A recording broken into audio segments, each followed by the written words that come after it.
Barkanmu da warhaka. Yadda kuka sani ni ce mai suna Sarauniya Daybreak TV Hausa. Yawancin malamai na magana akan gwamnati. Gaskiya suke faɗa ko ƙarya suke yi?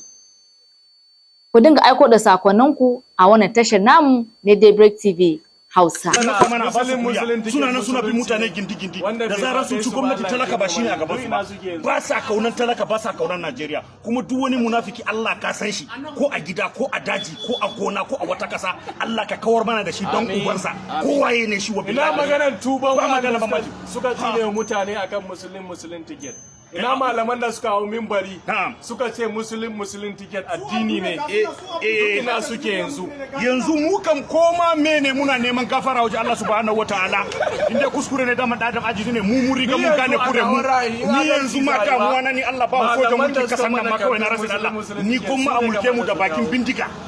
mu san kawai komai tusa saman ake amma mutum ba zai je sa dara wai mulki farin hula yana cin uban uwa ne makasudin wannan addu'ar da ashar din wa billahi la sadar rayuwa ne kawai ba wani wallahi yau dai talakan Najeriya bai da kowa banda Allah wannan masifa wai mudu masara ce ma naira 1000 da dauri lebura ka je ka wuni naira 1000 ka je ka dau masara naira 1000 tunda muke a Najeriya wani ba ka sai mai naira 650 wai mai kuma a zo ga wai kuma arzikin kasan nan tunda muke a Najeriya biliyan 500 da za a ba mutane a gyara refinery ma mana kawo talakawan sauki da shi wannan ba hagon dabara bane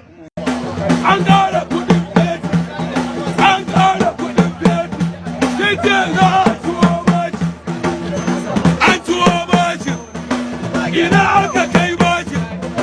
sun bar mu cikin yunwa sun kwashe kudin bashi daga zuciya